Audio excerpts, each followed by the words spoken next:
Olá! Hoje nós vamos falar um pouco então de Maria de Nazaré, dos espíritos convidados por Jesus, talvez um daqueles mais injustiçados aqui neste planeta bendito. Ela que foi então escolhida pelo Cristo para dar-lhe a vida humana enquanto aqui ele estivesse entre nós. Bendito seja Deus, nosso Pai, que em sua misericórdia infinita nos reúne no amor do Cristo. Maria de Nazaré, que segundo o Espírito Miramês, foi aquela então escolhida pelo Cristo para dar-lhe a vida. Filha de Eli, algumas denominações religiosas chamam Eli ou mesmo de Eliaquim ou em algumas traduções de Joaquim, mas Eli, filha de Eli e de Ana, prima de Isabel, ou em algumas situações, algumas traduções, Elizabeth.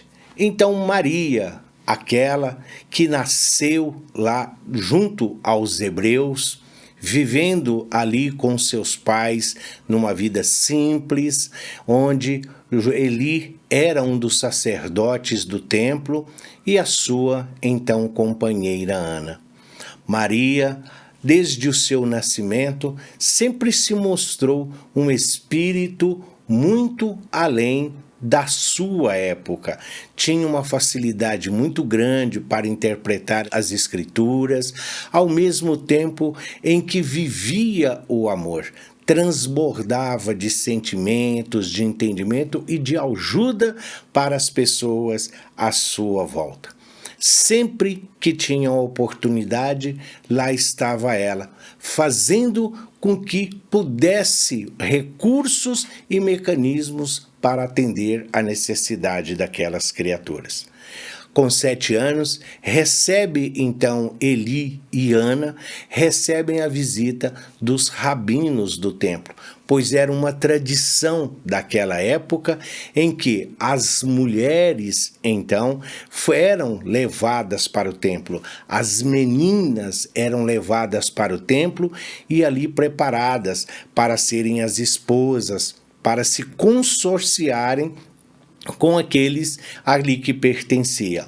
Então, desta situação do templo, é a partir deste momento em que os rabinos começam então a entrever as situações que futuramente eles viviam. Porque se eles tinham conhecimentos de que viria um Salvador, de que nasceria um Messias, também eles tinham essa concepção que nasceria de uma virgem. E essa virgem mostrava-se conhecimento, esclarecimento e muito discernimento de tudo o que falava. Chegando aos seus ouvidos, chegando ao ouvido da direção do templo, de que existia então na casa de Joaquim, de Eli e de Ana, essa menina, lá foram eles conhecer. E voltaram todos eles estupefatos com a facilidade com que ela explicava as situações. Mas para nós o que conta? Sim, saber que Eli e Ana são os avós, as de Jesus, sim, mas Maria, então, logo após a morte dos seus pais, passa então a residir no templo. E ali ela começa a mudar a concepção das moças, das meninas que lá se encontravam. Ao invés delas ficarem preocupadas com o casamento, ao invés de se preocuparem somente com família, mas mostrando valores, mostrando princípio, oferecendo a elas recursos e entendimento, a valorização do ser. Era isto que Maria vivenciava no seu dia.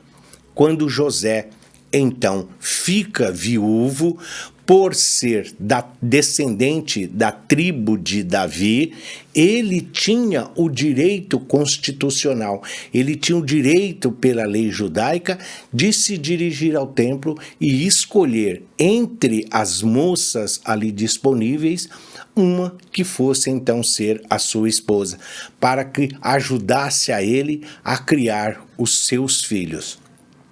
Os rabinos, preocupados que já estavam com a desenvoltura de Maria, preocupados que estavam com todas as modificações que ela havia colocado ali no templo, então procuram uma forma de se libertar, de se livrar daquela situação e oferecem então Maria a José. E ele a leva e acompanha. Nessa sequência da vida, ela é apresentada aos filhos e então começa ali uma vida. É preciso deixar bem claro que quando a lei judaica, dentro da lei judaica, quando se fala de noivado, quando se fala de compromisso, para eles representa um casamento. Então Maria já sai do templo comprometida com José, que para eles significavam um casamento. E ali eles começam a viver uma vida em comum. Nós não estamos aqui falando de relacionamentos, nós estamos aqui em vida íntima ou pessoal, porque não é esse o nosso objetivo, uma vez que as denominações religiosas, uma vez que a teologia, cada um precisa interpretar de acordo com as suas conveniências, os costumes e as tradições da época. O que importa para nós é que Maria, a partir deste momento, ela que então, antes da sua reencarnação, havia convidado a José, porque é Maria, segundo Miramês, o Espírito, no livro Maria de Nazaré, ele deixa bem claro que Maria tinha uma ligação pretérita com José, e antes da sua encarnação, ela então procura e oferece a ele a oportunidade de vir aqui e ajudar, de colaborar na idealização e principalmente na implantação dessa essência do Evangelho, o cristianismo, daquele que seria o filho de ambos. José seria o seu tutor. E é preciso lembrar sempre, como em todo planejamento reencarnatório, Maria vem assistida pelos 3 arcanjos, Gabriel, Micael e Rafael. Quando, então, o anjo a procura, quando Gabriel, quando o arcanjo a procura em seu lar e diz a ela: ave cheia de graça, porque fostes a escolhida para ser a mãe do Filho de Deus. Maria, então, se enche de graça, se enche de esperança, de júbilo. E uma das poucas falas, uma das poucas palavras de Maria está exatamente na resposta ao arcanjo. Como posso, se eu não conheço o varão? Então, Gabriel discorre com ela que ela foi a escolhida para ser a mãe do Messias, a mãe do Salvador. E a resposta dela não poderia ser maior lição de humildade. Só perde para o seu filho o nascimento na manjedoura, quando ela diz: eis aqui a serva do Senhor, faça-se em mim segundo a sua vontade. E a partir desse momento, Maria então concebe-se e começa verdadeiramente a viver ali o nascimento do Cristo. Parte ela então para visitar a sua prima Isabel, filha da irmã de Ana, então a filha da sua tia. Quando vai visitar Isabel, chegando-se ao cumprimentar Isabel, que também estava grávida, que também havia concebido de Zacarias, então Maria, saudando-a, ela responde que ela sente que em seu ventre se mexeu. Ela diz que é o Cristo saudando então João Batista, que é filho de Isabel, o predecessor, o precursor do cristianismo, do próprio Cristo, João Batista. Por isso, a ligação entre eles, ou que os historiadores e os pesquisadores nos trazem como sendo João Batista primo de Jesus. E Maria ali permanece, porque Isabel estava já em idade avançada. Então Maria fica ali servindo-a, auxiliando-a até o nascimento de João Batista e depois retorna para junto de José, época em que então o rei Herodes, na época então que Herodes, já conhecedor das escrituras e temendo esse reinado, porque sendo ela Maria da tribo de Judá, sendo José descendente da tribo de Davi, os dois, então o filho de ambos herdaria todo aquele reino. Por lei, por decreto, Jesus então, ou filho de Maria, seria o herdeiro natural de toda aquela situação. Daí começam também as perseguições, não são só religiosas, mas principalmente territoriais, principalmente o medo do poder e das autoridades a que vinha. Então, Herodes pedindo e solicitando que faça-se o recenseamento, ele então retorna Maria e José para Belém, que é exatamente onde Jesus vai nascer. E toda a história do Cristo nós já conhecemos, mas a responsabilidade de Maria é que precisa ser levada. A sua dedicação, a sua humildade, a sua simplicidade e, acima de tudo, a sua obediência aos propósitos divinos, aos desígnios divinos no seu planejamento reencarnatório. Então, nasce Jesus em Belém e Maria, então, envolve-o ali na manjedoura, porque está em suas mãos o governador planetário, a razão da sua existência. Quando a Bíblia ou algumas tradições falam aí de virgindade, eles estão se referindo de que Maria não tinha nenhuma ligação com o planeta Terra. O espírito Maria de Nazaré, então ele não tinha ainda vivenciado nenhuma experiência neste planeta bendito. Maria, então, juntamente com José, começa então a sua peregrinação. Começa então o caminho de volta. E aí, com o menino Jesus em seus braços, então ela retorna e começa a sua caminhada, a orientar-lhe os primeiros passos, a orientar-lhe dentro de suas necessidades. E esse espírito sempre consciente, sempre ciente da sua responsabilidade, da envergadura do seu comprometimento para com o Pai, sempre orientada e auxiliada pelos arcanjos designados pelo Cristo, Jesus então cresce em desenvoltura, em entendimento e em sabedoria.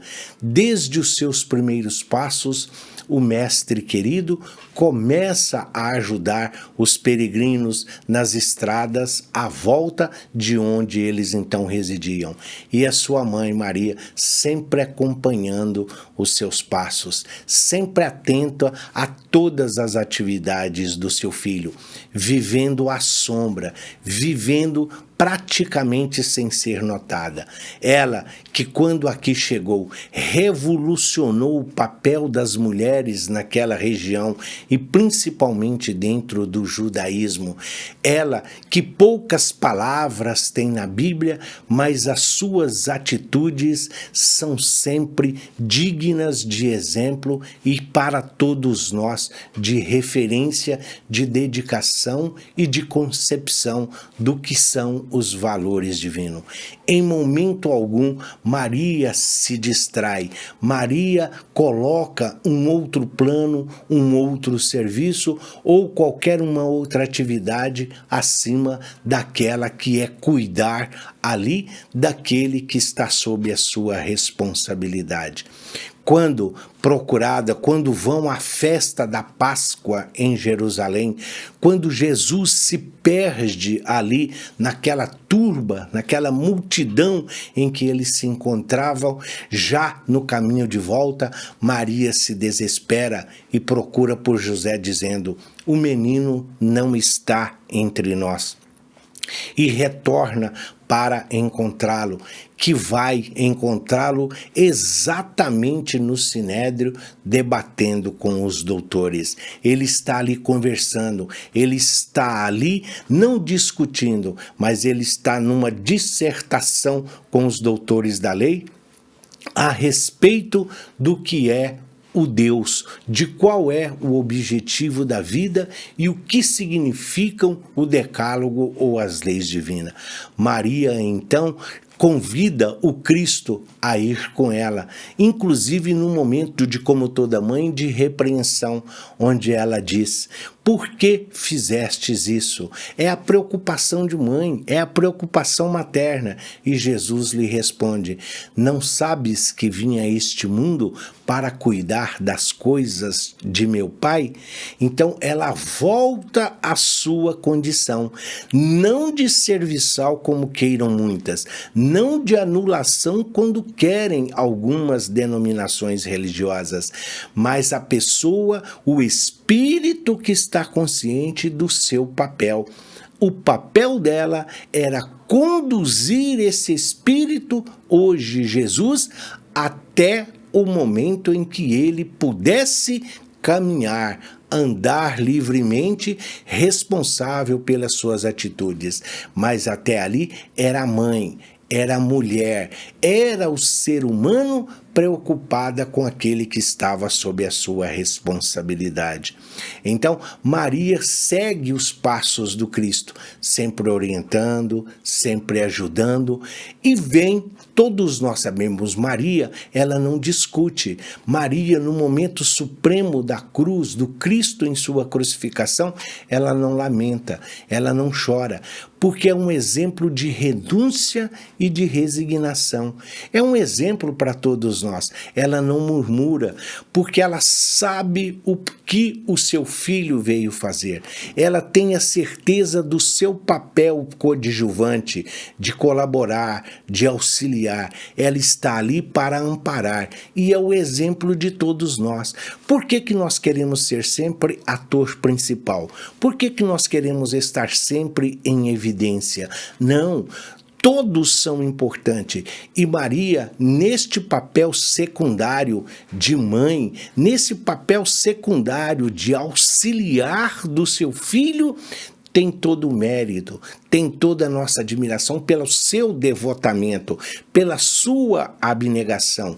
Em momento algum ela solicita favores ou privilégios. Em momento algum ela solicita que o filho facilite ou que possa ela estar ali nos convivas junto ao poder e às autoridades.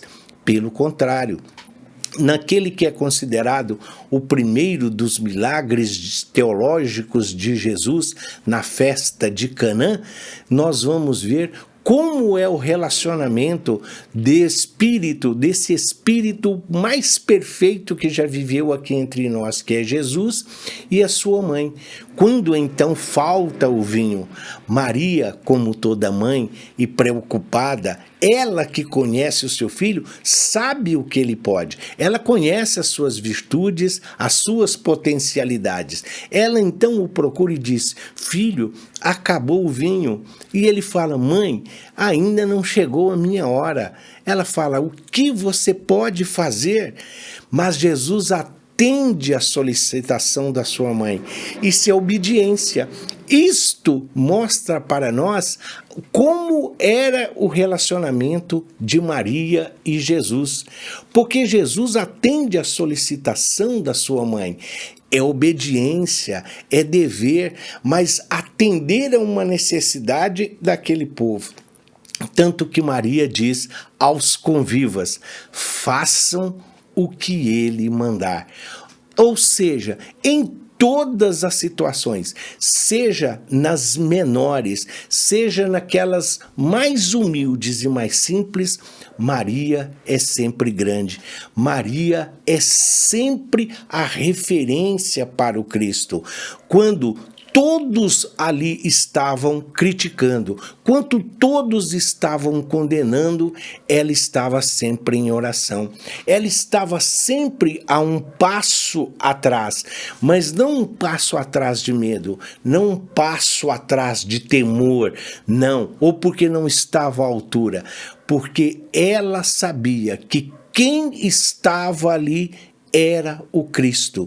Ela tinha essa consciência, ela tinha essa certeza de que ela era uma grande colaboradora daquele que veio como seu filho. Jesus poderia ter feito tudo o que ele fez sozinho. Sim, Jesus, o idealizador deste planeta, não precisava contar com a ajuda de ninguém, mas ele não abre mão. José, o seu pai, o seu tutor, aquele que foi o responsável por si. Simeão, o profeta, que quando Jesus, ainda bebê, é conduzido por Maria, quando Maria o coloca nos braços do sábio e profeta Simeão, ele diz: agora posso morrer em paz, porque já conheci o Salvador. E o Salvador? Jesus, aquele que foi apresentado no templo por Simeão. João Batista, o seu primo, o papel do precursor, aquele que dizia que aquele que viria depois dele, ele não era digno nem mesmo de amarrar a sandália, que nos recomendou endireitar os nossos caminhos. Ele que disse para nós que nós não devemos louvar o Cristo com os lábios, mas com atitudes, com obras e com ações. Então, Jesus teve inúmeros espíritos à sua volta, mas entre todos eles, os apóstolos, os discípulos, o mais reconhecidamente deles é perfeitamente Maria. Maria, a mãe do Cristo e mãe de todas nós. Aquela a quem Jesus delegou a João o direito de zelar dela quando ele daqui partiu. Porque na cruz, quando ele olhando para o apóstolo João diz: filho, eis aí tua mãe. E após a sua partida, João então conduz Maria para conviver com ele na casa do caminho. E é lá, segundo Humberto de Campos, no livro, né, A Boa Nova, na última lição, a lição número 30, é lá que Jesus vem resgatá-la. É lá que Jesus vem buscar aquela que foi a sua dedicada mãe. Esse espírito que é um exemplo de dedicação para todos nós. E quando Jesus se aproxima, quando Jesus então a encontra e diz a ela: mãe, sou eu, e ela o reconhece e ele diz: terminou, acabou, agora o Pai, Deus, quer que você alce às esferas superiores. Mas ela, em direção ao seu filho, com os olhos então ali em lágrimas, ela diz: filho, enquanto houver na terra um filho necessitado de mãe, aqui eu estarei para ser esta mãe. Isto é uma promessa. Isto é um alento, isto é uma confiança, isto é uma certeza. Saber que nós temos alguém que zela por cada um de nós. Maria de Nazaré é o colo de segurança, é o colo de afeto, é a luz que guia os nossos passos nos momentos de dificuldade. É ela que vem nos abraçar, acalentar, que vem nos aquecer. É ela a olhar para todos nós como filhos imperfeitos, como filhos que necessitam de ajuda, de amparo, como filhos que caminham muitas vezes sem se aperceber das responsabilidades que cada um de nós temos. Então, todas as vezes em que nós, como o arcanjo Gabriel se dirigir: Ave Maria, cheia de graça, que verdadeiramente essa graça possa sim nos auxiliar, nos amparar e nos socorrer. Que possamos ser dignos e merecedores da sua intercessão, mas não pelo fato de ser aqui simplesmente palavras, reconhecendo o valor moral, respeitando aqui os desígnios divinos. Maria representa para todos nós a caridade, a devoção, o entendimento. Maria representa para nós, então, mãe, mulher. Maria representa responsabilidade maternal, responsabilidade filial, dever e obrigação com amor, fé e caridade. Que Maria, a mãe do Cristo e nossa mãe, nos abençoe, hoje, amanhã e sempre, que assim seja.